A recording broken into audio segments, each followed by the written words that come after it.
श्रीमद वृंदावनेन्द्र प्रकटित रसिकानंद संयोग स्फूर्तिद्राशादिलीलामत जलधि बलाकांत सर्वोपि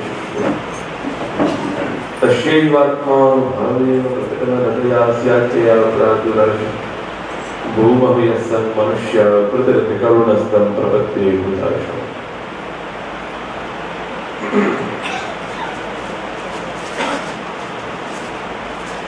अत्र उपस्थित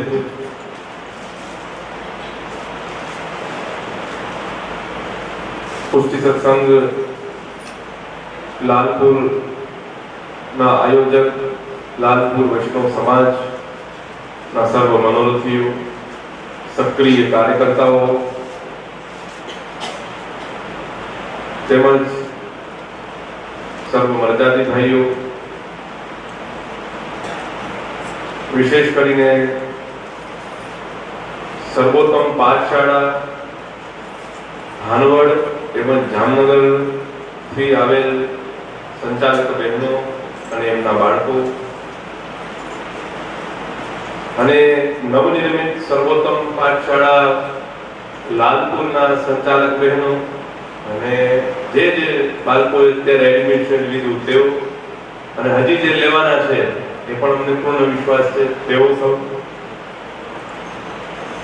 અને ઉપસ્થિત લાલપુર તેમજ અન્ય ગામથી અત્રે ઉપસ્થિત થયેલા સર્વ ભાગ્યવાન વૈષ્ણવ આજે પુષ્ટિ સત્સંગના તૃતીય દિવસે આપણે આજે સત્સંગની આપણી જે સરિતા છે તેમાં આગળ વધી રહ્યા છે।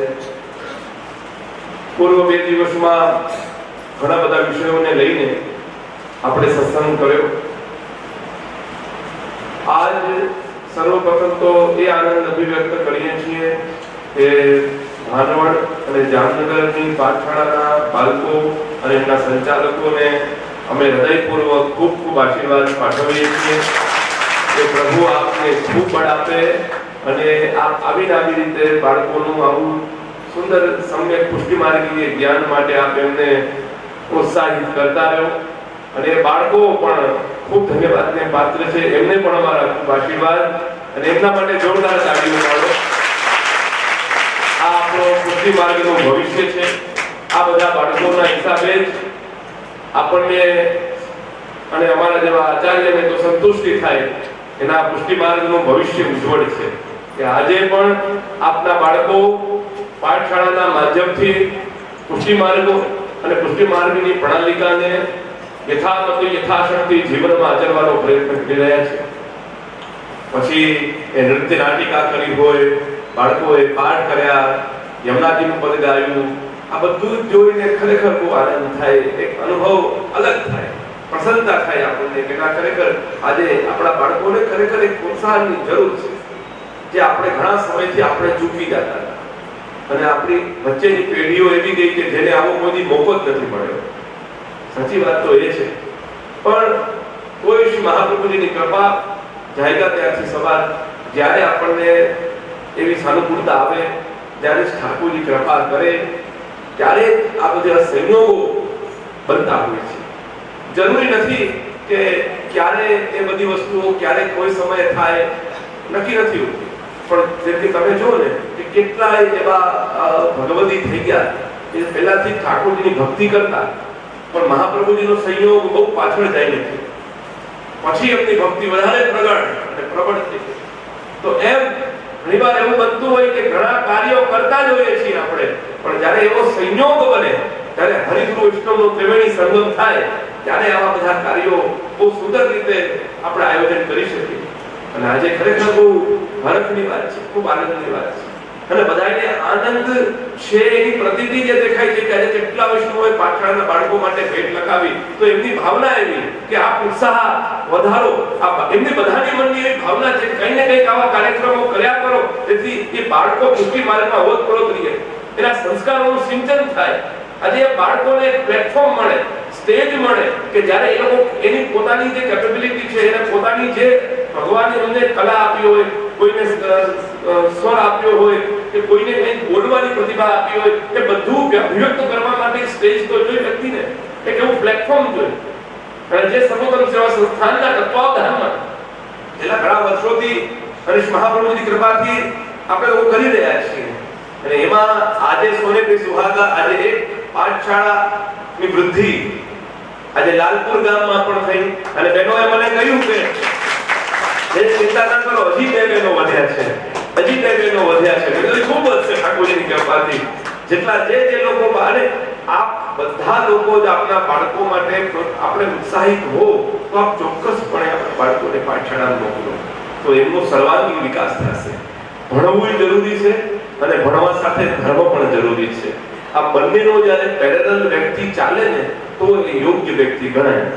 ખાલી ડોક્ટર બની જવાથી કે ખાલી એન્જિનિયર બની જવાથી, ખાલી ચાર્ટર્ડ એકાઉન્ટન્ટ બની જવાથી વ્યક્તિ સંપન્ન નથી થતો. એની સંપન્નતા ત્યારે છે જ્યારે ધર્માનુકૂળ ચાર્ટર્ડ એન્જિનિયર હોય, ત્યારે ચાર્ટર્ડ એકાઉન્ટન્ટ હોય, ધર્માનુકૂળ ડોક્ટર હોય, એ ધર્માનુકૂળ એન્જિનિયર હોય, ત્યારે એમ માનો કે એ મા બાપની પરવરિશ પૂરી, ધર્માચાર્યોની પરવરિશ પૂરી. અને જે પાઠશાળાના બહેનો જે આજે બિલકુલ એમની આ નિર્વ્યાજ સેવા છે કે તેઓ એમના પાછળ એમનો કોઈ પણ સ્વાર્થ નથી, કેવલ ને કેવલ પુષ્ટિ માર્ગ માટે એમના હૃદયની ભાવના છે. જ્યારે અમે ભાનવડ ગયા ત્યારે એ સમયે ઉઠા મેને મારે તો કેટલા વર્ષોથી એવી ઈચ્છા હતી, અને આપે કહ્યું તો બહુ આનંદની વાત છે. હું ઝડપી લઈશ અને તરત મારો કિનારે હું ઝડપી લીધું એમને. એવી રીતે જામનગરના અમારા બેન છે તો એમ તો કેટલા સમયથી એવો બાળકો માટે કામ કરી રહ્યા છે. અમે ગયા એ પહેલા પણ કેટલા વર્ષોથી એમના આજુબાજુના બધા જ બાળકોને કઈ પુષ્ટિ માર્ગનું જ્ઞાન આપી જ રહ્યા છે. પણ છતાંય આજે અમે જ્યારે આ વસ્તુ કરી પછી એમનો ઉત્સાહ પ્રબળ થયો, એમને વધારે આનંદ થયો કે ના આપનો ટેકો છે તો અમે ડબલ કરશું કામ. એ ઠાકોરજીની કૃપા થાય આપણે પર પણ એટલી થઈ. અને હા બસ તો એવી જ રીતે અમારા અહીંની પણ આખી કમિટી કે તેઓને પણ ખાલી અમે વાત જ કરી છે, હજી કાંઈ કોઈને કન્વિન્સ નથી કર્યા અમે કે ના ભાઈ સાહેબ તમે આ કરો ને કરો, એવું નથી કીધું. એક જ વાર ખાલી વાત કરી ત્યારે એ લોકોએ તરત જ ઝડપી લીધું કે આને જ કહેવાય કે જેને વ્યક્તિને બુદ્ધિ હોય, ચાતુર્ય હોય, સમજ હોય ને એ તકને મેળવી લે. જ્યાં સમય જે તક મળે તકને ઝડપી લેવી એ જ ચાતુર્યતા છે. પછી એ લૌકિક હોય કે અલૌકિક હોય બેયમાં લાગુ પડે. એમ લૌકિકની તકો લેતા આવડવી જોઈએ, નકર પાછળ રહી જાય ને. એવી જ રીતે અલૌકિકની તકો પણ બહુ ભાગ્ય મળતી હોય કે ગુરુદેવ મહાપ્રભુજીની કૃપાથી, ઠાકોરજીની કૃપાથી મળતી હોય તો તરત જ એને આપણે ઝડપી લેવી ને એ જ આપણા માટે મોટી વાત છે. અને એ જીવંત ઉદાહરણો એના 3 પાઠશાળાના બહેનો કે તેઓએ કીધા ભેગું આ વસ્તુ જીવી લીધી, તો આપણે એક ખરેખર ઠાકોરજીની કૃપા કહેવાય. અને એક જેમ કહેવાય ને કે આજ્ઞેય કાર્ય સંતમ સ્વામિત્વ અન્યથા ભવે. મહાપ્રભુજી કહે છે કે જીવનું કાર્ય આજ્ઞાનું પાલન કરવું છે. તો જેમ આજ્ઞા કરી એમ તરત જ એમને પાલન અમલીકરણ કરી લીધું, તરત જ આઈડિયાને લોકો ઇમ્પ્લિમેન્ટ કર્યું. તો એ ખરેખર બહુ પ્રસન્નતાની વાત છે. હું બહુ આનંદ અભિવ્યક્ત કરું છું, મારી પ્રસન્નતા વ્યક્ત કરું છું, અને એટલું જ કહું છું કે પ્રભુ આ કાર્યમાં તમને ખૂબ ખૂબ ખૂબ સફળતા પ્રદાન કરે, ખૂબ સફળતા પ્રદાન કરે. વધુ લાલપુરના બાળકો આપણા સાથે જોડાય, અને એવો જ આશીર્વાદ ભાનવડવાળાને પણ આપું, જામનગરવાળાને પણ આપું કે તમે જે કામ કરી રહ્યા છો એમાં હજી બળવત્તર વધે, આગળ વધો. બસ એ ભાવના મારા હૃદયની છે. હવે આપણા જે ત્રિદિવસીય પુષ્ટિ સત્સંગ માટે આજે 3જો દિવસ, આજથી પછી સત્સંગ વિરામ થશે. તો આજથી જે વસ્તુઓ, જે વિષયો મારા મનમાં છે એ વિષયો ઉપર આપણે ચિંતન કરીશું. સર્વપ્રથમ જે મેં બાળકોની આપ સૌને વાત કરી, તો બાળકોના સંસ્કાર અને સિંચન એ બધી વસ્તુ માટે આજે સૌથી મહત્વની બાબત એ છે કે કોઈ પણ સારા વ્યક્તિત્વ જીવને ત્યારે મળે કે જ્યારે પાછળ એને ધર્મનો ટેકો હોય, એના પાછળ ધર્મ હોય. તો એ વ્યક્તિ કદાપી, એટલું યાદ રાખજો તમે કે આ જે બાળકો અહીંયા ભણી રહ્યા છે ને, તો કદાચ આજથી 10 વર્ષ પછી, 20 વર્ષ પછી કે 30 વર્ષ પછી એ કદાચ અહીંથી મોટા શહેરમાં જશે, કદાચ આઉટ સ્ટેટમાં જશે, કદાચ ઓવરસીઝ જશે, તો એ કોઈ પણ જગ્યાએ જશે ને તો એકવાર એને યાદ આવશે, ના આ કામ મારે ન કરાય, ફલાણું કામ મારે ન કરાય. અમને બહેન કહેતા હતા કે બેટા આ વસ્તુ કોઈથી ન કરવી, ફલાણી વસ્તુ કોઈથી ન કરવી. જે અમને કહેતા હતા પાઠશાળામાં કે બેટા આ વસ્તુ કોઈ દિવસ ન કરવી, આ વસ્તુ આપણે કોઈ દિવસ ન કરવી. તો એ સમય એની સ્મરણમાં રહેશે. તમે જોજો મેં કેટલા એવા બાળકો જોયા કે નાનપણથી જે પાઠશાળામાં ગયેલા છે ને, એક સમય પછી એના પાસે એક સંસ્કાર તો હોય જ છે. બને કદાચ વચ્ચે ધૂળ ઘણી આવી ગઈ હોય, એને દુસ્સંગ મળ્યો હોય, પણ છતાંય જ્યારે એ પાપ કર્મ કરવા જતો હોય ને ત્યારે એને પ્રભુ ગમે એમ કરીને એને એકવાર તો રોકે, અને ત્યારે જો એ સંભળી જાય તો એનું જીવન સુધરી જાય. તો એ સમયે એ વસ્તુ ક્યારે યાદ આવશે? જ્યારે એના આ બીજમાં સંસ્કાર હશે, જ્યારે એના નાનપણના ઘડતરમાં, જ્યારે એ ઘડો કાચો છે ને ઘાટ આપવામાં આવે છે, એ સમયે જો થોડું વળાંક સારું એવું આપી દીધું હશે તો એને તરત જ એ વસ્તુ સ્પર્શ થશે કે ના ના, આ વસ્તુ મારાથી ના થઈ શકે. કેમ કે અત્યારે પરિસ્થિતિ એવી છે કે આપણી વચ્ચેની પેઢી, અમારી અને અમારા પહેલાની કે જે અમુક પેઢીઓ જ્યાં પાઠશાળા બહુ ધીમે ધીમે સુસુપ્ત અવસ્થામાં આવી ગઈ, એ સમયના જનરેશનમાં વ્યસન સૌથી વધારે છે, અતિશય વ્યસન છે. તો કેમ? એનું કારણ છે કે એમને ચોક્કસ માર્ગદર્શન નથી મળ્યું. એ લોકોમાં એક જાગૃતતા નહોતી, અવેરનેસ નહોતી એ લોકોના અંદર કે કઈ રીતે આજે આ વસ્તુ કેટલી હાનિકારક છે, કેટલી નુકસાનકારક છે. અને એ બધું ફરતા ફરતા ફરતા ફરતા બધામાં આવ્યું, બધા વર્ણોમાં આવ્યું, પછી સ્ત્રીઓમાં આવ્યું, પુરુષોમાં આવ્યું, બધી જગ્યાએ આ વસ્તુ વ્યાપી. કોઈ એક વર્ગને આ વસ્તુ મર્યાદિત નથી, બધા લોકો પાસે આ સમસ્યાઓ આવી. વ્યસન માટે હું એક વાત કહું. હવે વ્યસન કેવી વસ્તુ છે? એટલે પહેલી વાત એ છે કે મહાપ્રભુજી તો એમ કહે છે કે વ્યસન એ સૌથી ઉત્તમ અવસ્થા છે. હવે તમે સમજો, તમે શું વ્યસન કરી રહ્યા છો અને મહાપ્રભુજી તમને કયું વ્યસન કરવાનું કહી રહ્યા છે. આપણે એ બરાબર સમજીએ. વ્યસન તો હોવું જોઈએ, પણ કેનું, કઈ બાબતનું વ્યસન હોવું જોઈએ, એની સમજણ મેળવવી બહુ જરૂરી છે. અને પહેલી વાત કે વ્યસન જો ઘરમાં વડીલને નહીં હોય તો છોકરાઓને લગભગ ના આવે. લગભગ કહું છું, પછી બાંધી ન લેતા મને, લગભગ ના આવે, બરાબર? પછી દુસ્સંગ તો બધે વ્યાપે તો થાય, પણ સામાન્ય રૂપે આ બધી વસ્તુ આવે ક્યાંથી? કુવામાં હોય તો હવેડામાં આવે. તો આપણામાં જ કઈ ખોટ હોય તો આપણા બાળકોના અંદર આવશે. આજે સંચાલક બહેનો છે, અમારા કાર્યકર્તાઓ છે, જે બાળકો છે એના મા બાપ છે, અમે લોકો છીએ. જો અમે વ્યસનથી બચેલા હશું, તમે વ્યસનથી બચેલા હશો, તો તમે એને કંઈ કહી શકશો કે બેટા આ વસ્તુ ન કરાય. અને વ્યસન માટે તો મને એક જ થાય કે ઘણા લોકોને મને એવો પ્રશ્ન કરે, કોઈ એવું કહ્યું કે આને તો આખી જિંદગી વ્યસન કર્યું, આને તો કેન્સર ન થયું, મારા પપ્પાએ તો આખી જિંદગી બીડી પીધી છે કે મરવાના 2 કલાક પહેલા પીને જ જીવી, તો એને તો વ્યસન ન થયું. બરાબર છે? અરે વ્યસન શું, એને તો કઈ કેન્સર ન થયું, અને તો થોડા જેવા એમ જતા રહ્યા, કાંઈ વાંધો નહીં. અને અમારા આજુબાજુ એવા કેટલાય માણસો જેને કાંઈ વાંધો નથી, રોજ વ્યસન કરે છે, એને તો બંધ કરે તકલીફ પડે, ચાલુ રાખે કઈ વાંધો જ નથી, એમને એમ થોડા જેવા ફરે, અને બંધ કરો તો એકદમ મૂમ પડ્યા હોય. તો મને એમ થાય તમે થોડીક વાતને સમજો. તમે 2-4 ઉદાહરણો લઈને ફરો છો, કોઈ એવું ન હોય, અપવાદ બધે હોય, એક્સેપ્શન બધી જગ્યાએ હશે. એવું નથી હોતું કે તમે આજે 2-4 તમારા આજુબાજુ માણસોને વ્યસન કરતા જોયા અને એને તમે કઈ માંદા ન જોયા એટલે વ્યસન કરવું સારું. હવે એને સદી ગયું હશે, એના શરીરને સદી ગયું હશે, એના કર્મમાં કોઈ એવા દુર્કર્મ નહીં હોય એના કે એને કેન્સરની પીડા ભોગવવી પડે. અને તો એવું બને કદાચ, પણ એનાથી એવું ન સાબિત થઈ જાય કે એનાથી કેન્સર ન થાય. કેમ કે સાયન્ટિફિકલી પ્રૂવ છે કે એનાથી માણસો સડીને મરે છે આ બધી વસ્તુથી. તો તમે એક વસ્તુનો વિચાર કરો કે તમને એમ લાગે છે કે તમને કંઈ થતું નથી, તમને કંઈ થશે નહીં, પણ તમને જોઈને જો તમારો બાળક પીશે અને એને થઈ ગયું તો તમે મોઢું જોવા લાયક નહીં રહ્યું તમારી સામે. જ્યારે તમને ઠીક, તમને આ બધું ખાતા ખાતા જોઈને જ્યારે તમારો બાળક વ્યસની થશે અને એ જ્યારે તમારા સામે જતો રહેશે ને, કે એ જ્યારે તમારા સામે પીડાતો હશે ને, ત્યારે તમને ખબર પડશે કે આ કેવો મોટો દોષ કર્યો હોય. તમને તમારી ન પડી કાંઈ નહીં, તમારા આજુબાજુનો વિચાર કરો.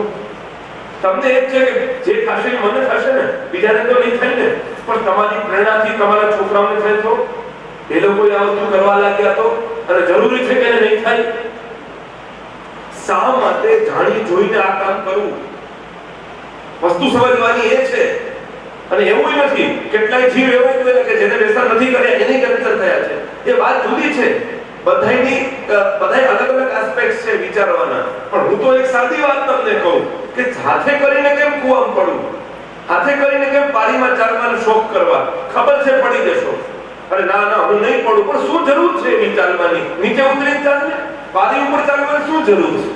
એવું હાથે કરીને એવા જોખમ કરવા શા માટે? આપણને ખબર છે. તો મૂળ વાત એ છે કે આપણે પોતે સમજશું ને આ વાતને તો આપણને આની અંદરની ગંભીરતા સમજાશે. અને તમને આ વસ્તુનો અંદાજ નથી, કેમ કે જ્યાં પરિવાર ઉપર આ વસ્તુ ગુજરી હોય ને એને ખ્યાલ હોય આ વસ્તુ. એક વ્યક્તિના કારણે બધાને વ્યસન લાગ્યું હોય અને પછી બધાની નશા થઈ હોય, કાલ સવારે પ્રભુ કૃપાથી એ આપણામાં ન આવે એના માટે આપણે જાગૃત બનીએ અને આપણે વ્યસનથી બાળકોને મુક્ત રાખીએ, આપણે પણ મુક્ત રહીએ. કોઈ પણ પ્રકારના વ્યસન ન હોવા જોઈએ. મહાપ્રભુજી વ્યસન કરવાનું એ કહે છે એ તમને સમજાવું. અતઃ પ્રેમો દશાસક્તિ વ્યસનમ ચ યદાત્રે. મહાપ્રભુજી એમ કહે છે બીજ દાઢર્ય પ્રકારસ્તુ. હવે બીજની દૃઢતા માટે ભક્તિ રૂપી બીજ તમારો જે સુદૃઢ થાય એના માટે મહાપ્રભુજી 3 સ્તર બતાવે છે વ્યક્તિની ભક્તિ માટે. સૌથી પહેલા વ્યક્તિને ભગવાનમાં પ્રેમ થાય. જો આ ભગવાનમાં થાય અને કોઈ વસ્તુમાં થાય. હવે તમે બેયને તમે તુલ્યાત્મક અધ્યયન કરજો, કમ્પેરેટિવ સ્ટડી કરજો, તમને ખબર પડશે કે પ્રેમ પછી આસક્તિ અને પછી વ્યસન. બરાબર? પુષ્ટિ માર્ગમાં આ 3 સોપાન છે માનસી અવસ્થાને પ્રાપ્ત કરવાના. સૌથી પહેલા વ્યક્તિને પ્રેમ થાય, ત્યારબાદ વ્યક્તિને આસક્તિ થાય અને આસક્તિ પછી શું થાય? વ્યસન થાય. આ પ્રેમ કેમ થયો એ ખબર કેમ પડે? સ્નેહાદ રાગ વિનાશસ્યા. મહાપ્રભુજી એમ કહે છે કે જ્યારે જીવને સ્નેહ થાય ને, પ્રેમ થાય ને, ત્યારે એને કોઈ પ્રકારનો અનુરાગ ન રહે. એ વ્યક્તિ સિવાય કોઈ માટે અનુરાગ ન રહે, કોઈ પ્રત્યે મમત્વ ન રહે. તમે જો ને કેટલી વાર જ્યારે વ્યક્તિને કોઈને નાના અત્યારના યુવાન છોકરાઓને પ્રેમ થઈ જાય તો એ પ્રેમમાં એ ગમે પગલાઓ ભરી લે. કેમ? શું કામ ભરી લે? કેમ કે એ જ્યારે પ્રેમ થયો ને એ સમયે અનુરાગ વયો ગયો સંસારમાંથી. પછી કોણ મા બાપ, કોણ પરિવાર, કોણ સમાજ, કોણ પૈસો, પછી એને કાંઈ ન દેખાય. થોડીક વાર માટે એ પ્રેમ જ છે, ખરેખર એ પ્રેમ જ હોય. પણ એ પ્રેમ નાશવંત વસ્તુ સાથે થયો છે એટલે એ પ્રેમ નાશ પામશે. મારા શબ્દને પકડજો. પ્રેમ એવી વસ્તુ કે વ્યક્તિને કરાય કે જેનો કોઈથી નાશ ન થાય. પ્રેમ તમે એવી વ્યક્તિને કર્યો કે જેનો નાશ થવાનો જ છે તો નિશ્ચિત એ પ્રેમનો નાશ થશે. પણ હજી એ પારો ચડેલો છે, હજી એ મમત્વ રહેલો છે એટલે એ હજી પ્રેમ એમને ઉભો રહેશે. ઘણા એનો 2 મહિના ચાલે, ઘણા એનો 5 મહિના, ઘણા 6 મહિના, વર્ષ, 2 વર્ષ, પછી ધીમે ધીમે ધીમે ધીમે એનો પારો ઉતરતો જાય. તો પ્રેમ આવી રીતે થાય વ્યક્તિને. પણ મહાપ્રભુજી એમ કહે છે કે આ જ પ્રેમ જો ભગવાનમાં થાય તો એ પારો કોઈ દિવસ ઉતરે નહીં. કોઈ પણ વ્રજભક્તો એવા જોયા કે જે પ્રભુ રોજ ગૌચારણ કરીને જ્યારે પાછા ગોધુલી સમયે પ્રભુ ગાયો સાથે ખીરકમાં ઈયો કરતા પાછા પધારે અને એક ગોરજ ઉડતી હોય, બધા ગોપાલ સાથે હોય, બધા સખાઓ સાથે રોજ એ પ્રજાંગનાઓ ભગવાનની રાહ જોયા કરે. હમણાં પ્રભુ પધારશે, હમણાં પ્રભુ પધારશે. યશોદાજી રાહ જોવે, નંદરાયજી રાહ જોવે, રોહિણીજી રાહ જોવે, અહીંયા બધી વ્રજબલિકાઓ રાહ જોવે. કે કોઈથી રાહ જોતી કંટાળી નહીં. એને કોઈ દિવસ એમ ન થયું કે હવે કેટલીક વાર પછી દર વખતે માં રાહ જોઈ નાખવાની, એવું કોઈ દિવસ એમને ન થયું. અને નવી પરિણીત કોઈ સ્ત્રી હોય અને એ જ્યારે પહેલી વાર ભાઈડો ક્યાંક કામે ગયો હોય અને એ પાછો આવે ત્યારે એ રાહ જોઈને બેઠી હોય, હમણાં આવશે, હમણાં આવશે. 2 દિવસ, 3 દિવસ, 5 દિવસ, 2 મહિના, 3 મહિના પછી એમ થાય આજે ગયા કેમ નહીં?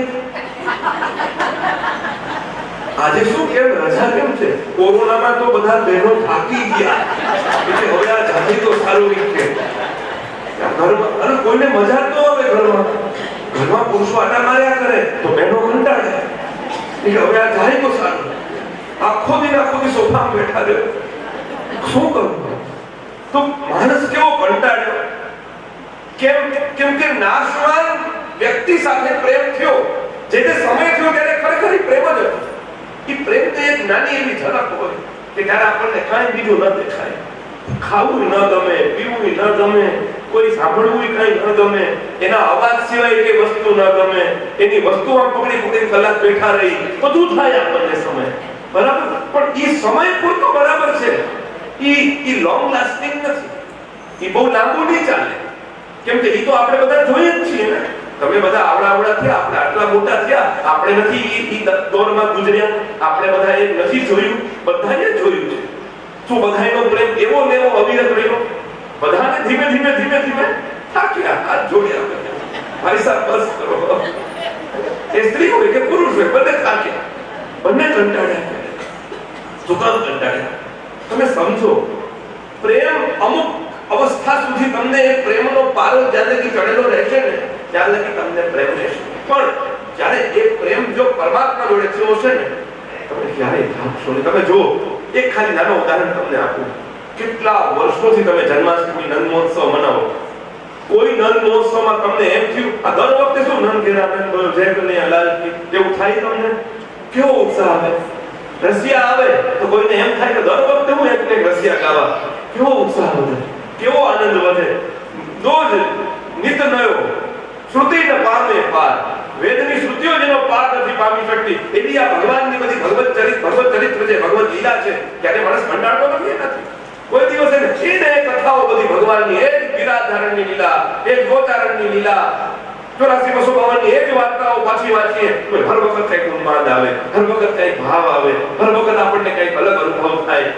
શું એવી અવસ્થાઓ આપણે આવે છે? નથી આવતી. એ લગ્નની કેસેટ 3-4 વાર પાછી જો,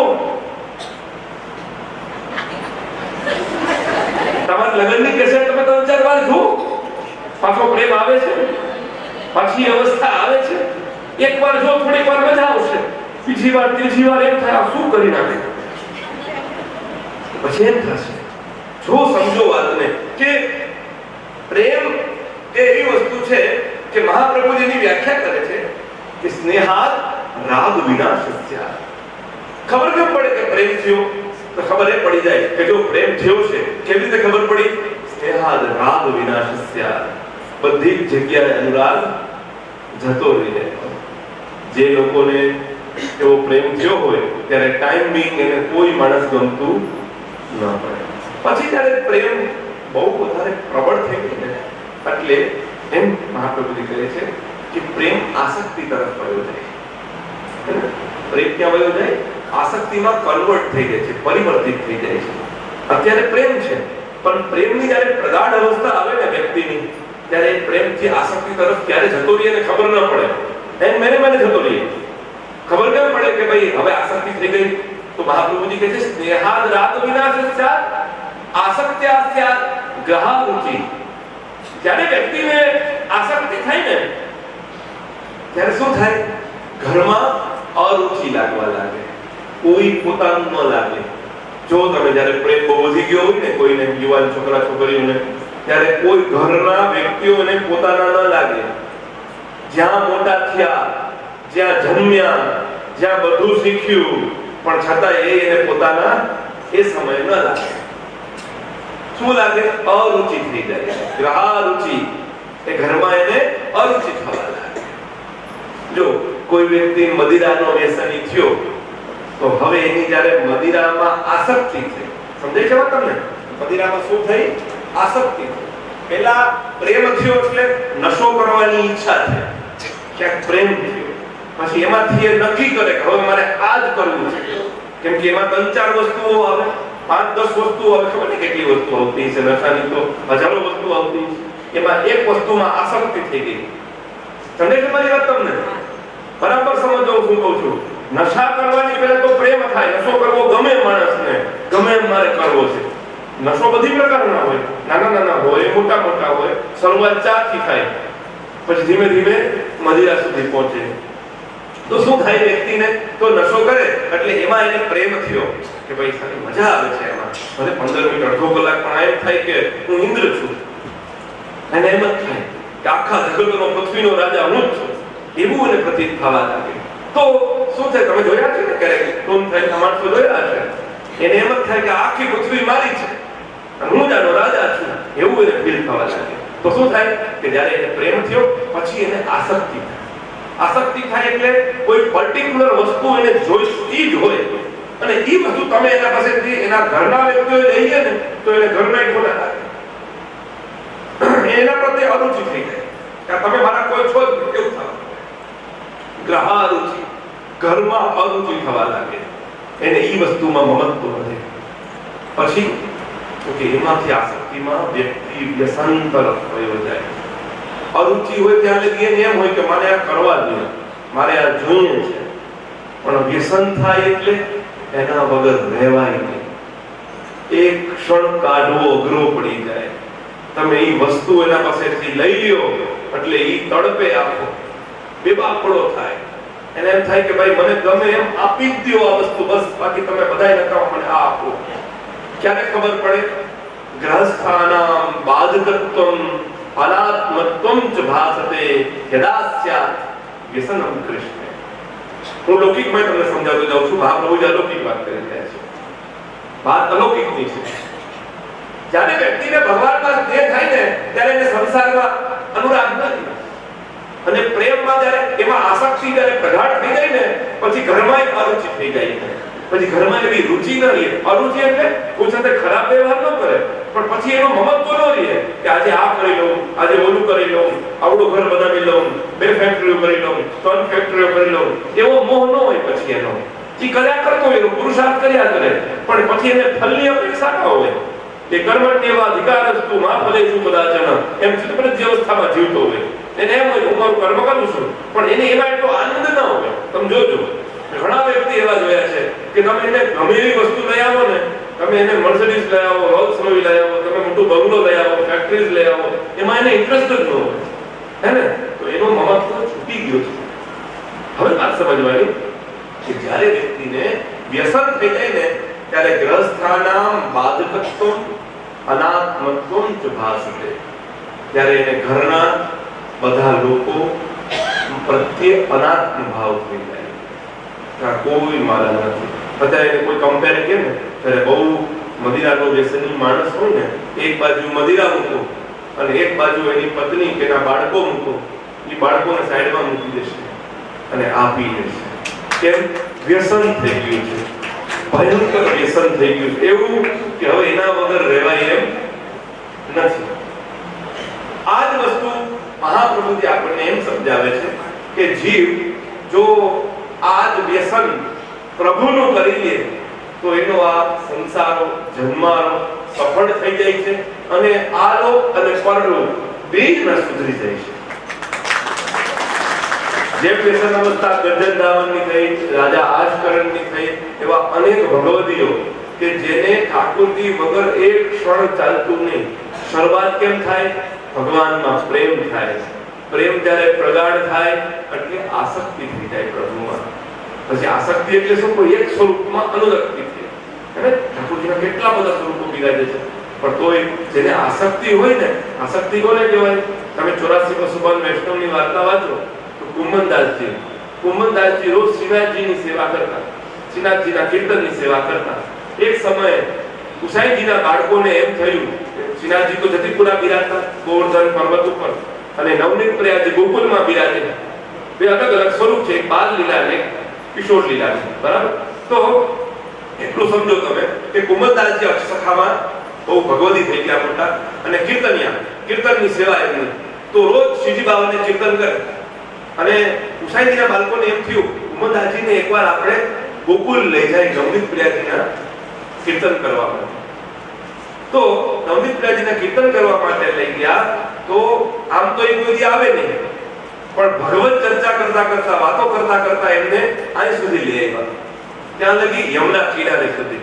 એટલી વારમાં સામે ગુસાઈજી પધાર્યા અને ઘોર થયો, સવાર થઈ એટલે કુંભનદાસજીને તો કાંઈ હોશ નહીં. એ તો ભગવત લીલા ચરિત્રમાં એકદમ ઓતપ્રોત થઈ ગયા, એના લીલા રસ્તા મગ્નમાં, લીલા મતલબ લીલા રસ્તામાં એકદમ મગ્ન થઈ ગયા. અને ઠાકોરજી અલગ સુંદર સુંદર વાતો કરે બાળકો સાથે. અને પહોંચ્યા ત્યાં અને કુમુદદાસજી ને જોઈને ગુસાઈજીને એમ થયું કે આ અહીંયા શું કરે છે, અને આને જો ખબર પડશે કે અહીંયા આવી ગયા તો આને દેહનું અનુસંધાન નહીં. એ જ સમયે મહાપ્રભુ ગુસાઈજી ત્યાં પધાર્યા અને કઈ ઘટના થઈ જોયું. કુમુદદાસજીને તરત ધ્યાન આવ્યું, અરે ભોર ગયો, ખીજી બાબા ઝાંકી ગયા છે, ખીજી બાબા ઝાંકશે નહીં મારા વગર. દોડતા દોડતા ગયા. હવે કોઈ રસ્તો જોયો નહીં, કેમ કે ત્યાંથી બહાર કોઈ નીકળ્યા નહીં. ગુસાઈજી કહ્યું મારા પાછળ પાછળ આવો. ગુસાઈજી ઘોડામાં બધાતા હતા એટલે મને પીછે પીછે ચલો આવ્યો. કુમુદદાસજી દોડતા દોડતા ત્યાં આવ્યા અને અહીંયા ખીજી બાબા જાગે નહીં. કોઈ જાય તો અપરસ છોવાઈ દે, વારંવાર અપરસ કરે, અપરસ છોવાઈ દે. અને ખીજી બાબા કોઈ હિસાબે જાગે નહીં. અને કુમુદદાસજી આવ્યા, જગાવાનો પદ ગાયો ત્યારે ખીજી બાબા જાગે. આને કહેવાય આસક્તિ.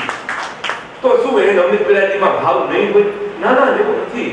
ભાવ બધાને હોય, પણ આસક્તિ એ વાત કઈ જુદી છે. એ આપણી સમજથી બહાર છે. આસક્તિ બહુ અલગ વસ્તુ છે. પણ એ આસક્તિ આપણા જેવા જીવને થાય. આપણે બધા હોશિયારીમાં મને આ સ્વરૂપમાં આસક્તિ, મને ઓમાં આસક્તિ. પેલા આપણને પ્રેમ થયો, ઠાકોરજીમાં અનુરાગ થયો, એવું એ અનુરાગ થયો નથી ને આપણે વાતો આસક્તિ ને વ્યસન નહીં કરીએ. અરે એ તો આપણા માટે બહુ દુઃખની વાત છે. આપણને તો ખાલી પ્રેમ થઈ જાય પ્રભુમાં, કોઈ આપણો આ જન્મમાં સફળ થઈ જાય. પ્રભુમાં પ્રેમ થાય છે ને. કેટલા જીવ એવા છે કે જેને ભગવાનનો પ્રેમ છે. આ ઠાકોરજી માટે આપણે કરીએ છીએ શું? અત્યારે તમે આપણે પોતાના જીવનને જોઈએ તો આપણે ઠાકોરજી માટે ઘણીવાર વિષ્ણુને કહું છું કે આજે કેટલા વિષ્ણુના ઘરમાં આજે ઠાકોરજી બિરાજી રહ્યા છે. ઠાકોરજી માટે આપણે શું કરી રહ્યા છીએ? બહારગામ જઈ ઠાકોરજી માટે કઈ લઈ આવી છે? ઠાકોરજીના સુખનો શું વિચાર આપણે કરીએ છીએ? તમારું બાળક હોય, તમે ક્યાંક ફરવા ગયા અને તરત તમારા મનમાં આવે એના માટે કંઈક લઈ આવો. તમને એ વિચાર ન હોય એક બાળક ઘરમાં હજી છે, કે સૌથી મહત્વનો બાળક છે આપણા કુટુંબનું, તે બાળક માટે તમે શું લઈ આવ્યા? મેં કેટલા વિષ્ણુઓને જોયા છે કે અષ્ટપ્રહર સેવા કરે છે, પણ તમે ઠાકોરજીના સુખનો શું વિચાર કરો છો? ઠાકોરજી માટે શું લઈ આવો છો? તમે બહાર જાઓ ત્યારે તમને એવો ભાવ આવે તો જ્યાં લગી તમે એ સ્વરૂપને પ્રેમ નહીં કરો ને ત્યાં લગી તમને એમાં પ્રત્યે મહત્વ નહીં રહે. તમે જ્યારે એક કેવલ ક્રિયાત્મકતાથી સેવા કરશો, અત્યારે વધુ લોકો આપણા એવા છે કે જે સેવા કેવલ ક્રિયાત્મકતાથી કરે છે કે આપણે કરવાની, આપણે કરીએ. પણ જ્યારે એવો ભાવ આવશે ક્યારે કે જ્યારે તમે એને પોતાનું માનશો, એને પોતાની આત્મીયતા કેળવશો કે આ જે ભગવત સ્વરૂપ મારા ઘરમાં બિરાજી રહ્યું છે, આ કોઈ મૂર્તિ નથી, આ સાક્ષાત નંદરાજ કુમાર છે. અને ગુરુદેવે કૃપા કરીને એમની સેવા શુશ્રૂષા કરવા માટે મને કૃપા કરીને બદલાવ્યું છે. એની પૂર્ણ જવાબદારી મારી છે. આ તમે જો કે વૈષ્ણવના ઘરમાં બિરાજતા ઠાકોરજી જ્યારે કાંઈ અડચણ આવે એટલે ગમેના ઘરમાં જઈને તમે ઠાકોરજી પધરાઈ આવો છો, કઈ વાંધો નહીં. પછી અડચણ ઉતરી જાય પછી બપેરી સુધી ઠાકોરજી પધરાવાય ના આવે. આવી દશા છે આપણી. એને હોશાઈ નથી કે મારા ઠાકોરજી કોકના ઘરમાં બિરાજે તો હું જઈને જરા ડોકું તો કાઢી આવું, ઠાકોરજી પ્રસન્નતામાં બિરાજે છે કે નહીં. હવે તો બધી સુવિધાઓ છે, ફોન કરી લે, માણસ મેસેજ કરીને પૂછી લે કે આજે જો પુરાણ ઉત્સવ છે, મારા લાલનના સામે તારા થાય તો વિચાર કરાવજે કે જો લાલન શું શિંગાર તે ધર્યો છે આજે. એટલી તો આપણને ચાત હોવી જોઈએ, એ તો આપણને સમજ હોવી જોઈએ. 84-200 વૈષ્ણવ આપણને શું શીખવાડે છે?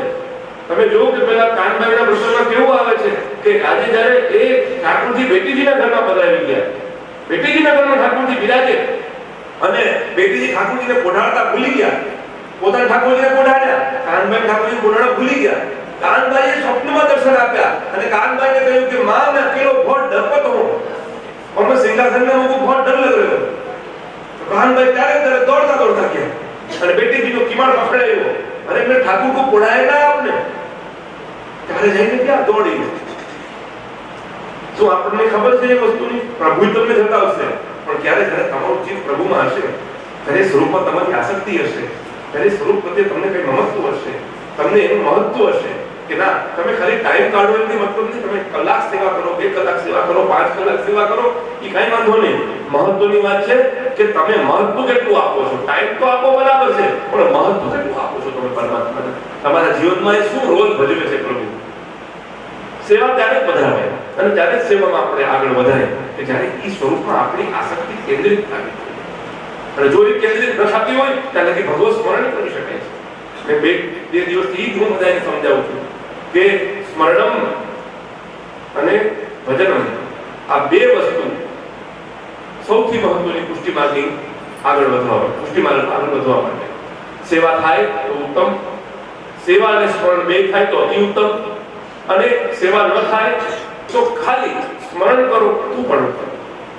તમે સ્મરણ દ્વારા તમારો ભાવ ટકાવી રાખો, એના દ્વારા પણ તમે પુષ્ટિ માર્ગમાં આગળ વધી શકો છો. એટલે મારું ખાસ તમને કહેવાનું કે આપ જેના જેના ઘરે પ્રભુ બિરાજી રહ્યા છે, આપ સેવાના અંદર પહેલી એક યાદ રાખજો કે ઠાકોરજી તમારા માથે બિરાજી રહ્યા છે.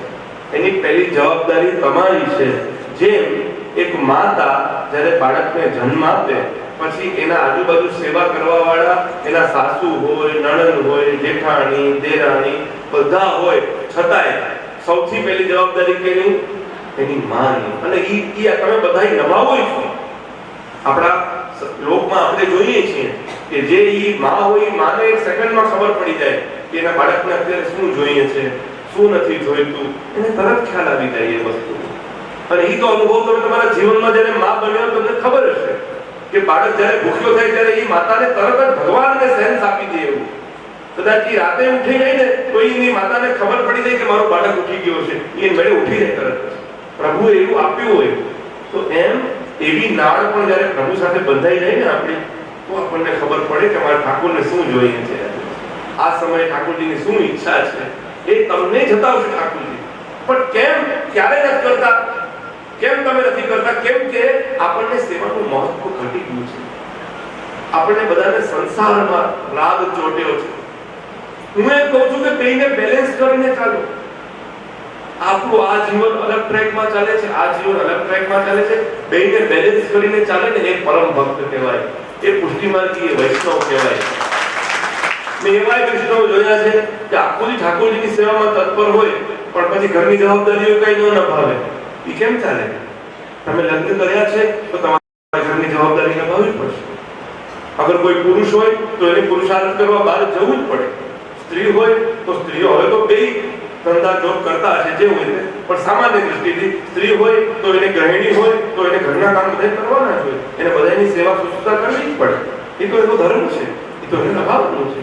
પણ ધર્મ, પ્રભુની સેવા, એ બેનો પરસ્પર સંબંધ છે.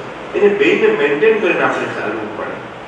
આપણે એમ કહીએ કે હું ખાલી આ જ કરું કે ખાલી હું આ જ કરું, એમ ન ચાલે. વૈષ્ણવ તમારે બે જગ્યા રહેવું પડશે. અને આપણે કરીએ છીએ ને, તમે જુઓ ને સંસારમાં, તમે પિતાનો રોલ ભજવો, તમે પુત્રનો રોલ ભજવો, તમે ભાઈનો રોલ ભજવો, તમે સસરાઈ બનો, માસાઈ બનો, ફુવાઈ બનો, બધાયના રોલ ભજવો છો ને. બધા ડોમ કરો છો, બધાય નાટક કરો છો તમે, હે? બધાય કામ કરીએ છીએ આપણે. તો કેમ આપણે અલૌકિકમાં પાછા પડીએ? જે મૂળ વસ્તુ છે આપણી, એમાંથી કેમ આપણે અળગા રહી શકીએ? તો એ વસ્તુ સૌથી મહત્વની આપણા જીવનમાં, કે આપ જે પણ જગ્યાએ જીવતા હોય એ પરિસ્થિતિમાં તમે ક્યારેય કોઈ જવાબદારીથી ભાગોમાં.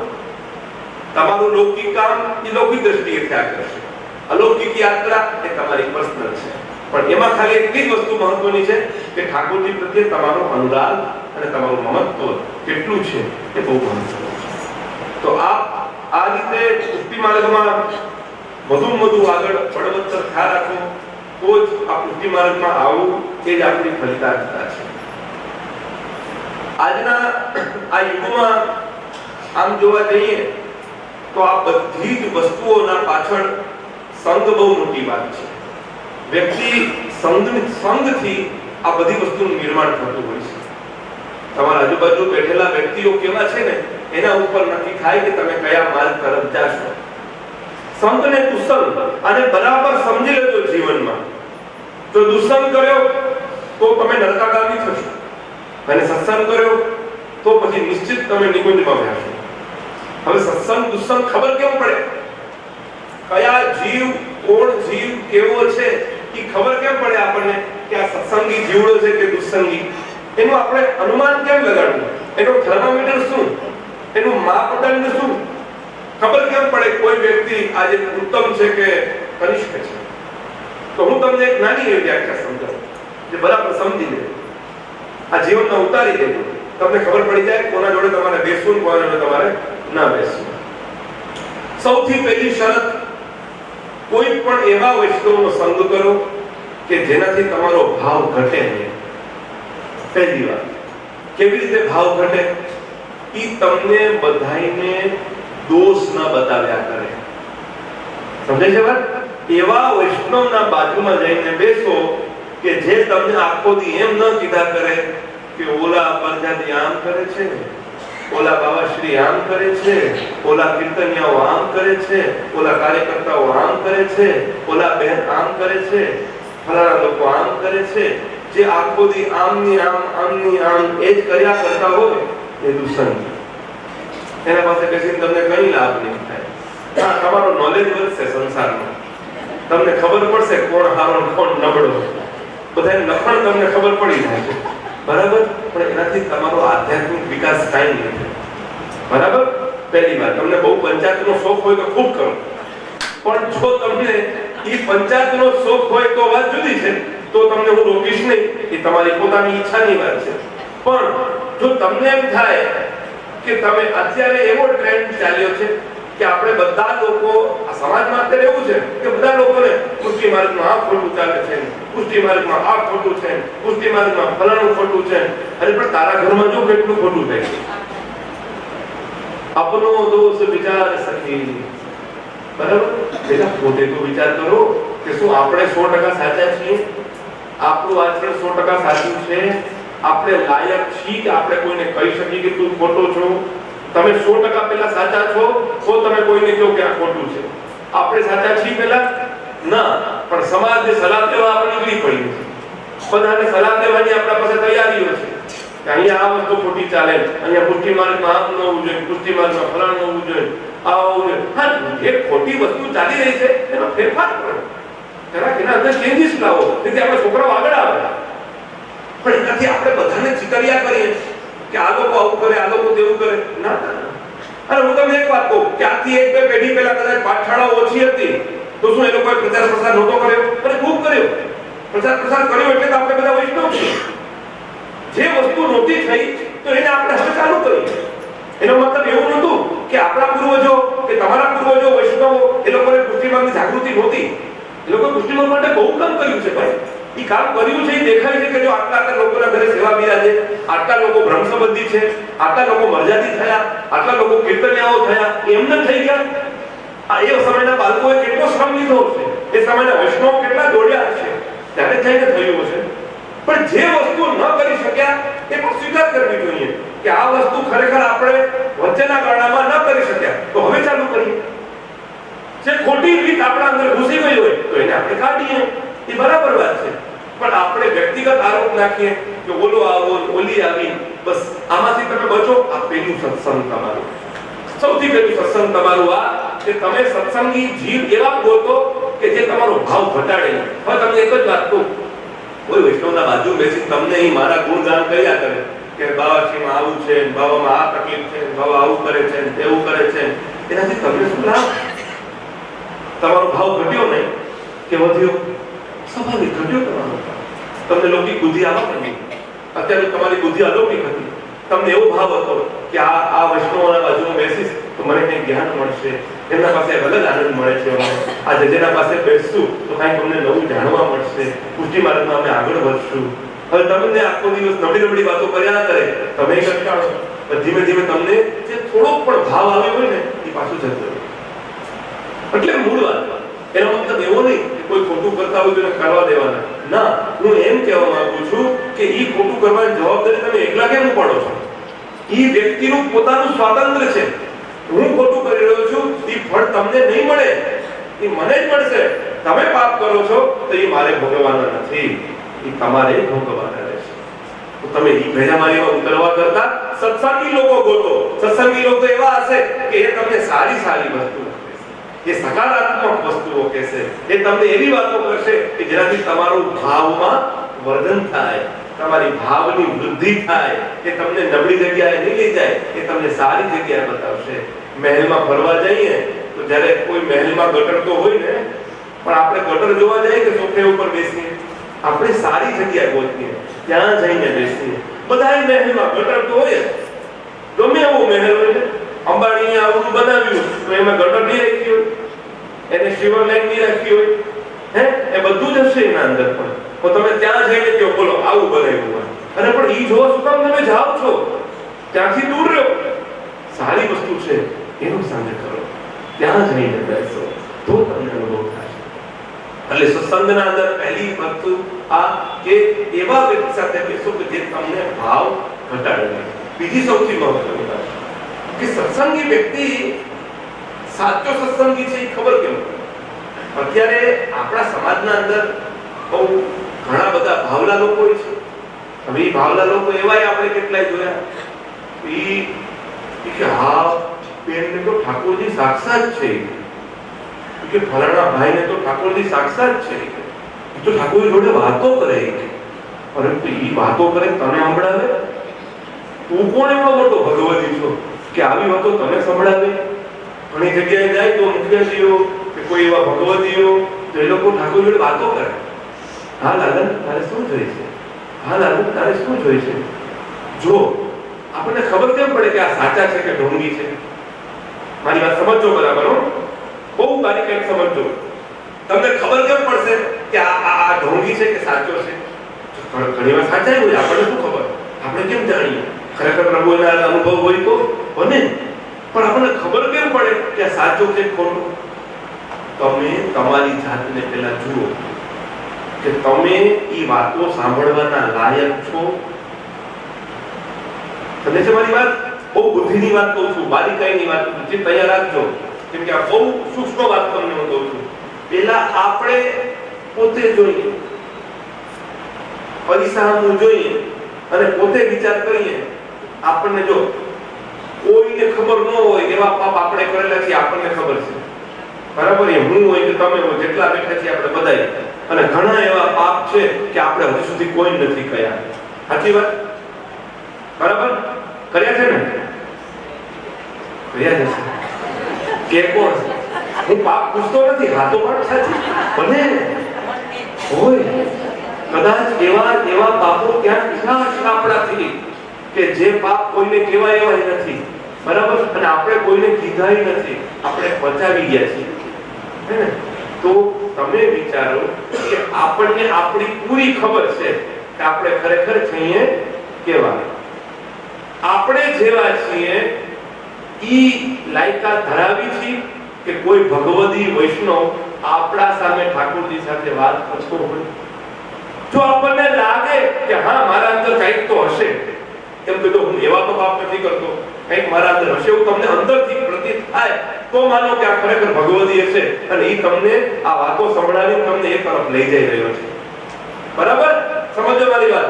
અને જો તમારા અંદર કાંઈ ન હોય, આપણે એમને ઠલ્લા ઠુલ્લા હોય બધાય, આપણે તો આપણી ખબર જ કેવા છીએ, અને આપણા આમનો કોઈ આવી વાતો કરતો હોય તો સમજી જવાનું મહા ઢોંગી આવ્યો. બરાબર? આ મોટો ઢોંગી આવ્યો કે આપણા આમ ઢોંગ કરી રહ્યો છે. અરે ભાઈ મારા આમે તો આ બધી વાતો કરવામાં, કેમ કે હું તો મહાપાપી છું, તું મારા સામે આ બધી વાતો કરે છે. સૌથી મુદ્દાની વાત ત્યારે જ તમને સમજમાં આવી જાય કે આનો સંગ કરાય કે આનો સંગ ના કરાય. બસ એવું એવા બે રૂપિયાઓ બહુ આપે આપણા સમાજમાં. આવી વસ્તુની કોઈ કમી નથી. અનેક લોકો તમને એવા જોવા મળશે કે જે આવા ઢોંગ કરતા હશે. તમે સમજો, તમે બચી જાઓ. અને એક નાની એવી છેલ્લી વાત સૌથી મહત્વની છે આપણા પુષ્ટિ માર્ગ માટે, તમારે આગળ વધવા માટે, જીવનમાં કઈ રીતે આગળ વધી શકો એના માટે, એની આજે હું ચર્ચા તમારા સામે કરું. પુષ્ટિ માર્ગની સૌથી એક વિલક્ષણતા બતાવીશ આજે તમને, અને પુષ્ટિ માર્ગમાં આગળ વધવા માટે શું મહત્વનું છે એ પણ તમને સમજાવીશ.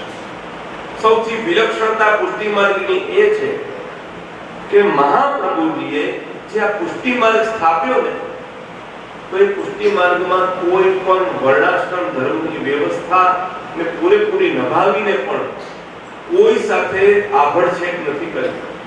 જે આપણા પુષ્ટિ માર્ગમાં સૌથી વધારે એવું છે કે પુષ્ટિ માર્ગીય લોકો બહુ આભડછેદ રાખે છે, પુષ્ટિ માર્ગીય લોકો બહુ બધાને છેટા કરે છે. તમે સમજો કે પુષ્ટિ માર્ગમાં સ્ત્રીઓ, શૂદ્રો, મ્લેચ્છો કે જેને શાસ્ત્રએ ધર્માનુસાર એને સેવાની આજ્ઞા નથી આપી. સમજો મારી વાતને. શૂદ્રો એટલે જેને જનોય નથી તે, અને જે બિલકુલ આપણા હિન્દુ ધર્મથી બહાર છે તેને આપણે મ્લેચ્છો કહીએ. તેમજ સ્ત્રીઓ જેને જનોય નથી, એ બધાયને, પછી બ્રાહ્મણની સ્ત્રી હોય, ક્ષત્રિયની હોય, વૈશ્યની હોય કે શૂદ્રની હોય, કોઈની પણ સ્ત્રી હોય, કોઈને પહેલા મંદિરમાં જવાની છૂટ ગર્ભગૃહમાં નથી. બરાબર? કોઈ મંદિરો તો એવા છે કે ત્યાં મંદિરના અંદર પ્રવેશ જ નથી સ્ત્રીનો, અને કોઈ મંદિરો એવા છે કે ત્યાં કેવળ દર્શન થાય પણ ગર્ભગૃહમાં સ્ત્રી પ્રવેશ ન કરી શકે. સમજાય છે વાત?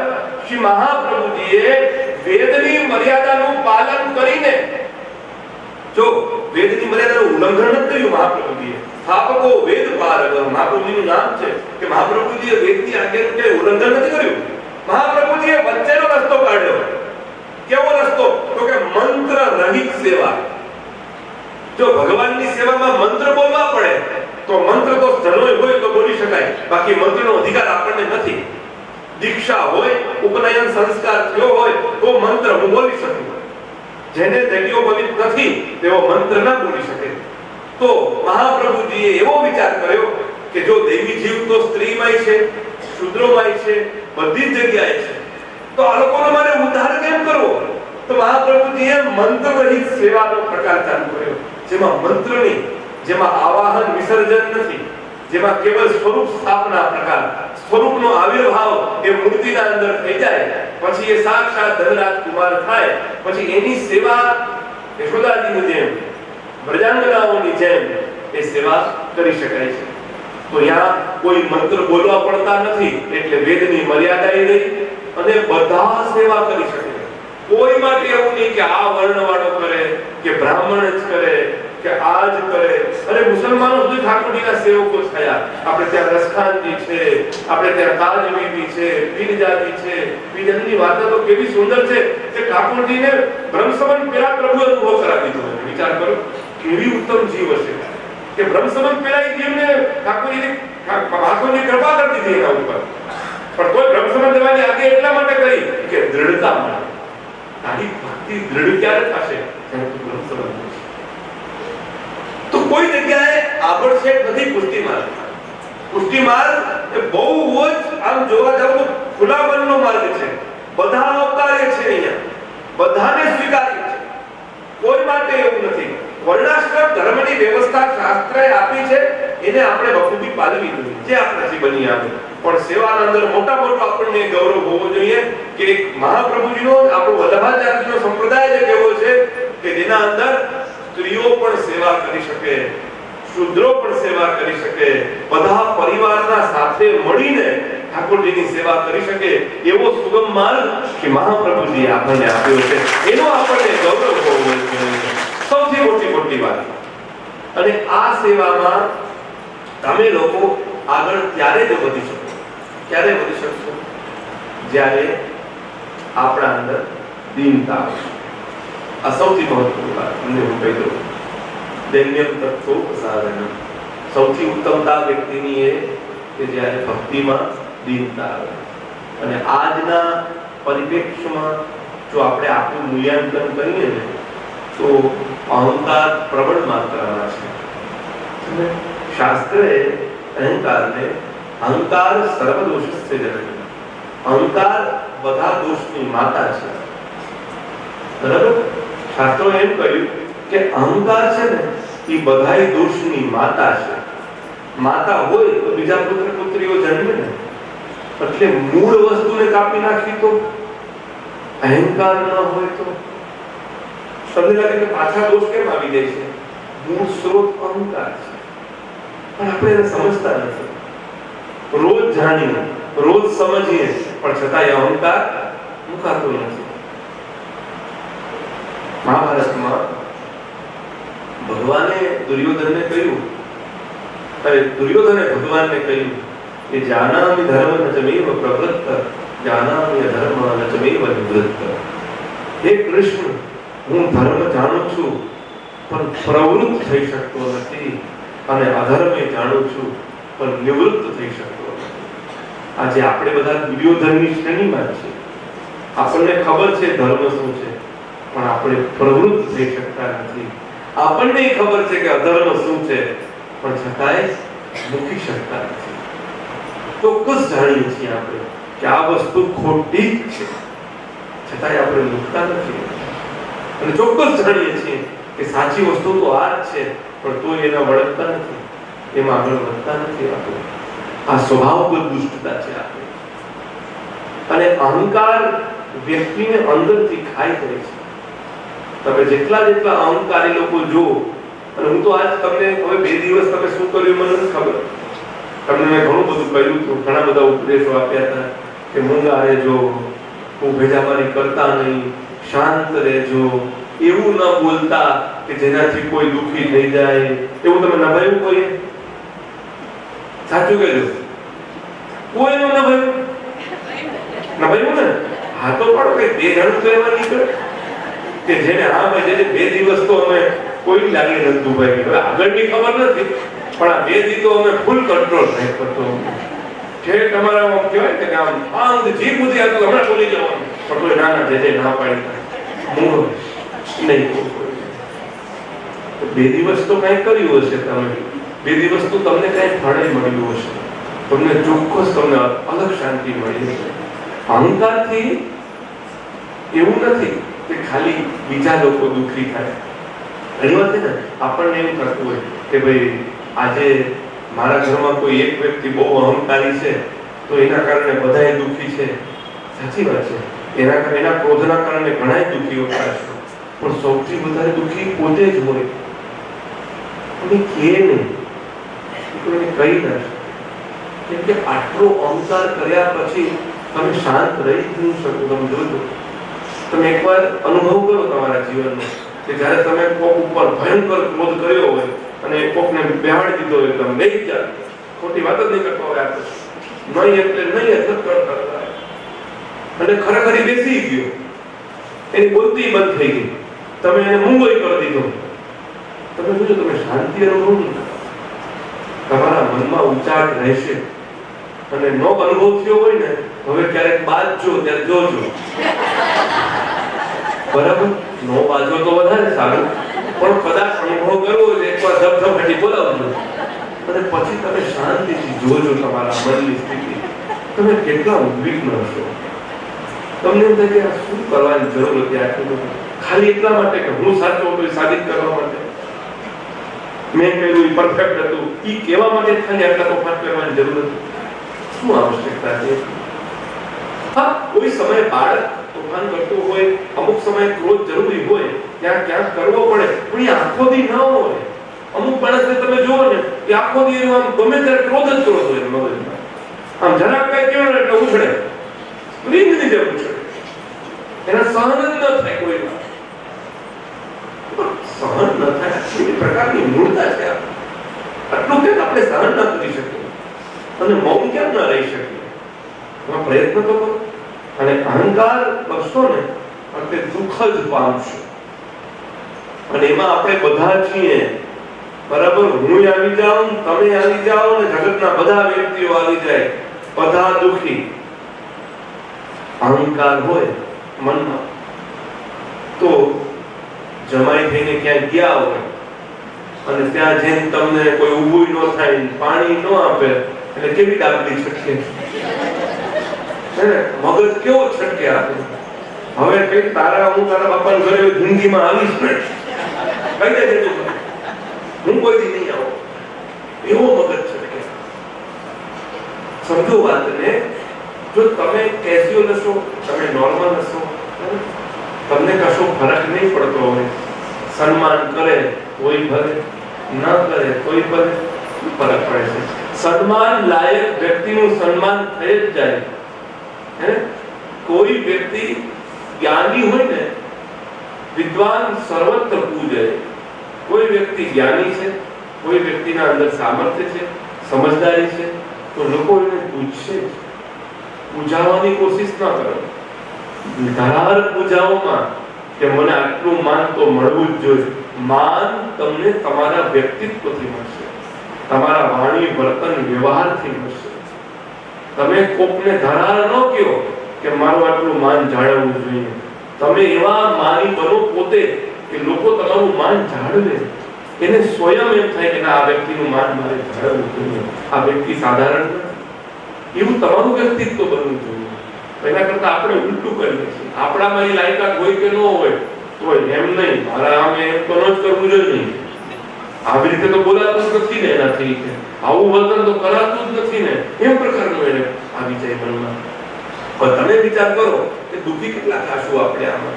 આખો દિવસ બધી જગ્યાએ તમને અપેક્ષા હશે, હું ત્યાં જાઉં તો ઓલાએ મને માન ન આપ્યું, ત્યાં જાઉં તો ઓલાએ મને માન ન આપ્યું.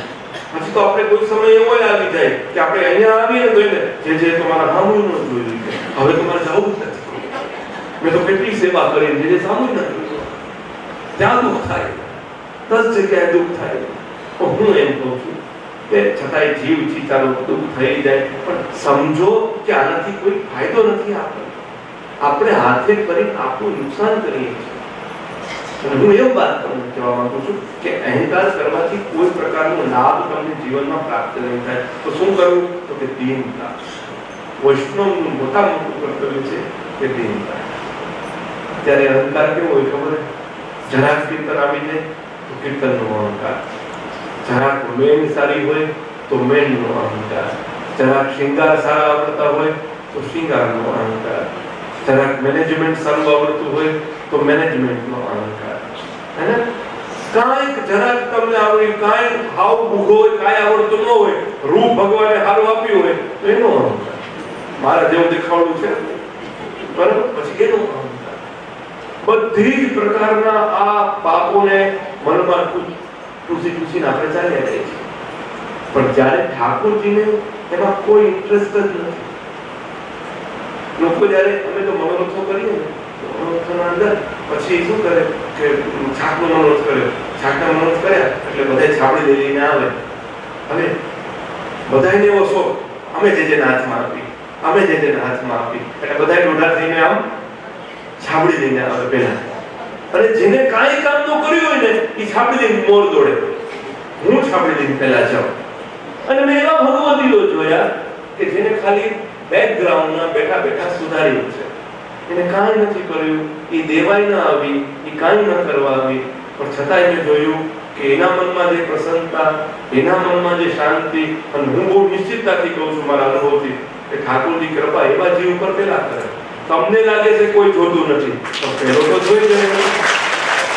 તમે અહીંયા કથા મંડપમાં આવીને 1 કલાક પહેલા બોહારી કાઢી ગયા, સાફ સફાઈ કરીને જતા રહ્યા, તમને એમ છે મારે તો કોઈએ નોંધ ના લીધી, પણ એ તમને લાગે છે નોંધ સામાન્ય માણસોએ નથી લીધી, પણ એને તો લઈ લીધી. નોંધ દેવાની ક્યાં છે તમારે? ત્યાં.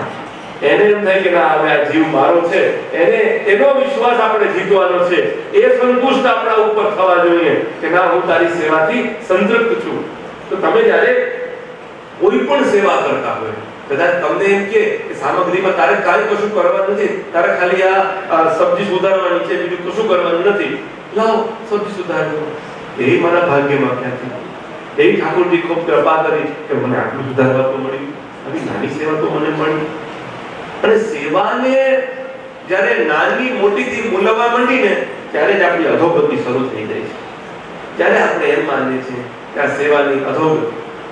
કોઈ પણ સ્થાનમાં હો, કીર્તનિયા હો, તમે મરજાદી હો, તમે કોઈ સત્સંગ મંડળ ચલાવતા હોય, તમે કોઈ પણ હોય, પણ બધાએ હું એમ ભાવ રાખું છું કે હો દાસ અને કો દાસ. આ જેટલા ભક્તો આવે છે ને, આ બધાય મારા કરતા ઉત્તમ છે, બધાય મારા કરતા શ્રેષ્ઠ છે. અને તમે 1-2 દિવસ તો અનુભવ કરજો, તમારા મન શાંત થઈ જશે, તમારા મનની પીડાઓ શાંત થઈ જશે, બીજા જેટલા રોગો છે ને એ શાંત થઈ જશે. જે તકલીફો થાય છે ને તમને, એમાં તમને ફાયદો 100% થશે. તમને નિશ્ચિત તમને અનુભવ થશે કે આમાં કંઈક ફાયદો થયો, હું આ મગજમારી નથી કરતો કે નથી કરતી, તો મારું મન ઘણું શાંત થઈ ગયું, ઘણું વ્યવસ્થિત થઈ ગયું. તો આપ આપની દીનતાને પ્રગટ કરો અને અહંકારને ધીમે ધીમે ધીમે ધીમે ડાઉન કરવાની કોશિશ કરો. અને જાજો અહંકાર ના કરો. છતાંય આવી જાય, મારે આવી જાય છે, તમને આવી જતો હશે. આપણે જીવ કંઈક જીવા સ્વભાવ તો દુષ્ટાર તો આવી જતો હોય છે, પણ છતાંય નિત્ય નૈમિતિક રૂપે એની પ્રેક્ટિસ કર્યા કરો કે ભાઈ એક્સરસાઇઝ કર્યા કરો, અભ્યાસ કર્યા કરો કે મારે અહમ નથી કરવો. બસ જેનાથી હું પ્રસન્ન રહીશ, મારા પ્રભુ પ્રસન્ન રહેશે અને મારી સેવા જલ્દી ઠાકોરજી સ્વીકાર કરશે.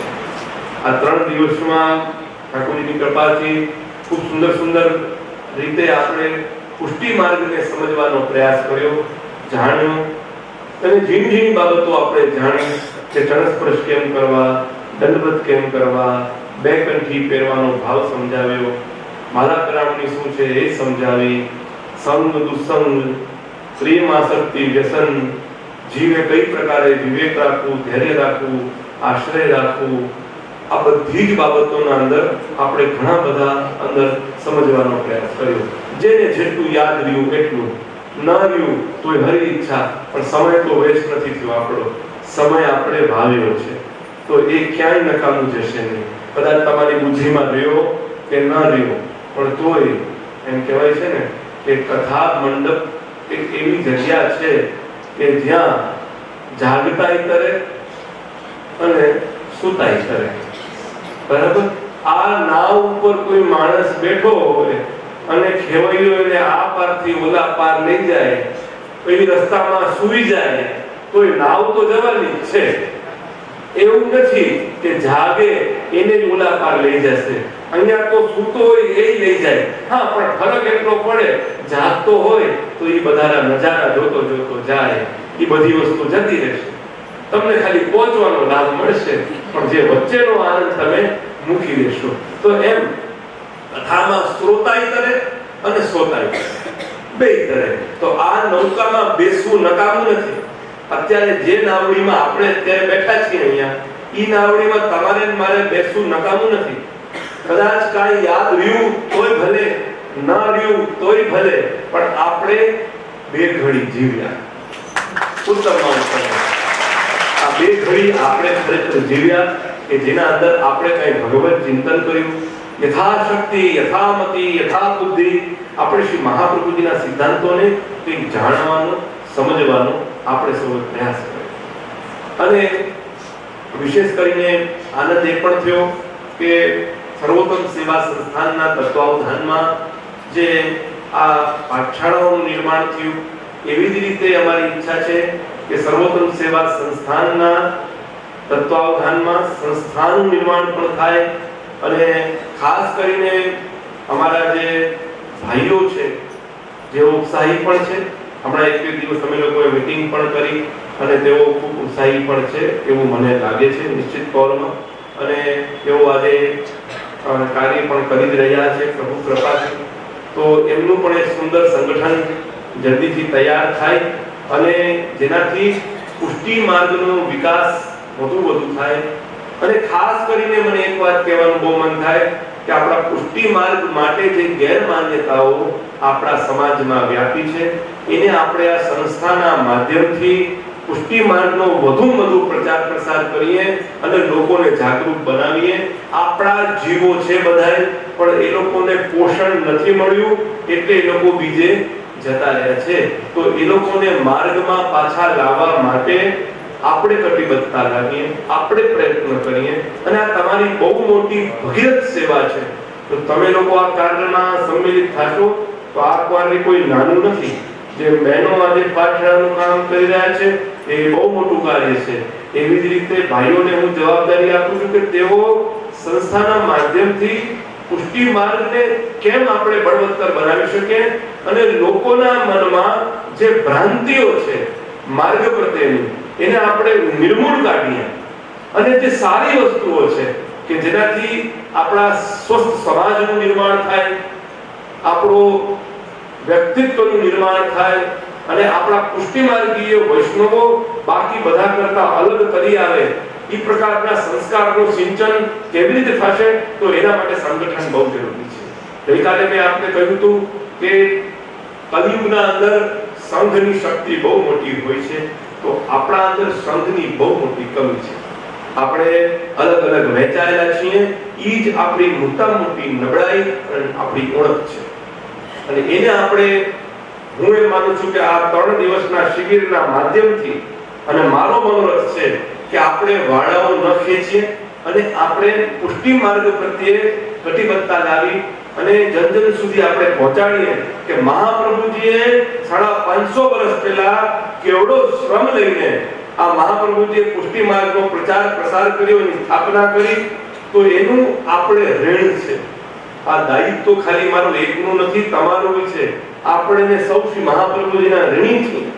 કેમ કે બ્રહ્મ સંબંધ આપણને બધાને થયું છે, મને થયું છે, તમને થયું છે. પછી એ નાદ સૃષ્ટિ હોય કે બિંદુ સૃષ્ટિ હોય, એ બંનેનો એક સરખો દાયિત્વ છે કે માર્ગ માટે કટિબદ્ધતા લાવે અને માર્ગ માટે કંઈ કાર્ય કરે. તો આપની વ્યસ્તતા કેટલી હોય એ બધાના વ્યવસાયો ઉપર નિર્ભર હોય, પણ જેટલો આપણને સમય મળે, જેટલી વ્યવસ્થાઓ મળે, એટલામાં આપણે કંઈક કામ કરવું છે.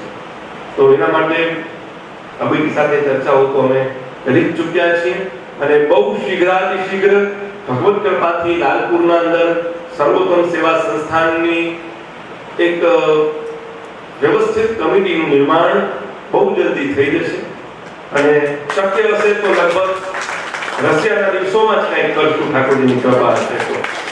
એના આજુબાજુ આ કાર્યક્રમ જો ઠાકોરજીની ઈચ્છા હશે અને બધા કાર્યકર્તાઓની બધી એવા સુયોગ બધા ગોઠવાઈ જશે તો ચોક્કસપણે કાર્ય કરશું. અને બહેનોએ પણ ખૂબ સારો સહકાર આપ્યો છે અને જે પાઠશાળામાં જે ઉત્સાહિત બહેનો છે એઓય ખરા અને જેઓએ આ શિબિર માટે આટલી બધી મહેનત કરી અને આટલું બધું કાર્ય કર્યું, તો એ બધાને પણ ખૂબ ખૂબ મારા આશીર્વાદ. ખાસ કરીને જે બધા મનોરથીઓ થયા એમાં અમારા સુભાઈ, શારદાબેન અને આખું એમનું મંડળ, સત્સંગ મંડળ તમારું, કે જેઓએ તમે આટલું યોગદાન આપ્યું અને બધાએ સાથે મળીને આવું સુંદર કામ કર્યું, એ બહુ પ્રશંસનીય છે. અને આટલા વૈષ્ણવોને મુખારબિંદની સેવા કરવાનો તમને આ બહુ મોટો સૌભાગ્ય મળ્યો છે કે ઠાકોરજી આરોગશે હરિગુરુ વૈષ્ણવનું આ સુંદર ત્રિવેણી સંગમ. કેમ કે પ્રભુ આરોગે પછી તમે વલ્લભકુલના બાળકને ભોજન કરાવો અને આટલા ભગવદીય વૈષ્ણવો આજે અહીંયા પ્રસાદ લેશે. આ કેવું મોટું ભગીરથ કાર્ય આજે લાલપુરના આંગણે થવા જઈ રહ્યું છે. આપણા માટે બહુ ઐતિહાસિક ક્ષણ છે. વૈષ્ણવતા માટે આપણા પુષ્ટિ માર્ગની બહુ ઐતિહાસિક ક્ષણ છે કે કેટલા વર્ષો પછી આજે અહીંયા લાલપુરના અંદર આજે આટલો વૈષ્ણવ સમુદાય ભેગો થયો અને એમાં સત્સંગ માટે ભેગો થયો. મનોરથો તો થતા જ હશે અહીંયા, પણ સત્સંગ માટે આ સમુદાય આજે અહીંયા ભેગો થયો તો એ આપણા માટે પુષ્ટિ માર્ગ માટે બહુ ગૌરવ લેવા જેવી વાત છે. વિશેષ કરીને આજે સત્સંગ થોડુંક વહેલું પૂરું કરીશું કેમ કે બધાના સન્માન બધા વૈષ્ણવોના છે, એટલા માટે વધારે આજે આગળ નથી વધારતો. અને ખાસ મારે આપ સૌને કહેવાનું છે કે જે મનોરથી પરિવાર અહીંયા સન્માનિત થવા માટે આવશે તો જ્યાં સુધી ક્રમ ચાલે ત્યાં લગી આપ થોડું ધૈર્ય બનાવી અને બેઠા રહેજો. આટલી વાર બેઠા છો તો છેલ્લે કાંઠે આવીને ડૂબતા નહીં, બરાબર? થોડીક વાર બેઠા રહેજો શાંતિથી, જેથી આપણી સભાની ગરિમા જળવાઈ રહે, હે ને? એટલે એટલો ધૈર્ય આપ સૌ વૈષ્ણવો જાળવજો. ને હું મહાપ્રભુજીના શ્રી ચરણોમાં વિનંતી કરું કે પ્રભુ આ 3 દિવસ દરમિયાન કંઈ પણ મારાથી કંઈ અનુચિત બોલાઈ ગયું હોય તો હું આપના શ્રી ચરણોમાં ક્ષમા માંગુ છું. અને કંઈક સારું બોલાણું હોય તોય આપના શ્રી ચરણોમાં દંડવત પ્રણામ કે જેનાથી 2 વૈષ્ણવને કંઈક પ્રેરણા મળી હોય, 2 વૈષ્ણવને પ્રભુ સાથે કંઈક પ્રેમ વધ્યો હોય, એની સેવામાં અનુરક્તિ થઈ હોય તો એ ઠાકોરજીની જ કૃપા માનો. તમે પણ એ જ વિચાર મનમાં હરેક વૈષ્ણવ કરજો કે સાંભળવામાં કંઈક તમારાથી કંઈ ભૂલ થઈ હોય તો પ્રભુના શ્રી ચરણોમાં તમે ક્ષમા યાચના પ્રાર્થના માંગી લ્યો. આપણે એવડા મોટા શ્રોતા નથી કે બધું જ બરાબર સાંભળી શકીએ, પણ છતાંય જે કંઈક સારું સંભળાણું, જે સારું કંઈક સમજાણું તેમાં શ્રી મહાપ્રભુજી ગુરુદેવની કૃપા માનજો કે એમના આશીર્વાદ થકી જ આજે આ સુંદર સહયોગ અહીંયા ભેગો થયો છે અને આપણે કંઈક અહીંયા સત્સંગ કર્યું છે. તો ફરી બધા જ કાર્યકર્તાઓને જેમને આ 3 દિવસના આયોજનમાં સંમિલિત થયા અને ઉત્સાહભેર ભાગ લીધો એ બધાને પણ હું એક આચાર્યત્વેના હૃદયથી આશીર્વાદ પાઠવું છું કે પ્રભુ એમને ખૂબ બનાવે, ખૂબ તાળીઓથી વધાવો કાર્યકર્તાઓને કે આવો ને આવો પુષ્ટિ માર્ગ પ્રત્યે પ્રેમ એ લોકોનો બરકરાર રહે. અને જેમ બહેનો એ જે કાર્ય કર્યું એમના માટે તાળીથી વધાવો કે જેઓએ ઉત્સાહથી આ શિબિરની તક ઝડપી લીધી અને તરત આ શિબિરનું આયોજન નિશ્ચિત કરી દીધું. અને મેં તમને પહેલા પણ કહ્યું હતું કે દાનના દિવસોમાં જ્યારે આવ્યો ત્યારે એ શારદાબેનના ઘરમાં જ ત્યારે નક્કી કર્યું ને જે દિવસે નક્કી કર્યું એ દિવસે આ શિબિર ગોઠવાઈ ગઈ. તો એ પણ ઠાકોરજીની બહુ મોટી આપણા સૌ ઉપર કૃપા છે. અને પ્રભુના શ્રી ચરણોમાં એ જ વિનંતી કરું છું કે ફરી ક્યારેક ઠાકોરની કૃપા કરે તો ફરી પાછા આવા સત્સંગના આયોજનો આપણે રાખશું. એટલું જ કહીને મારી વાણીને વિરામ આપું છું. કલ્યાણ શુભમ.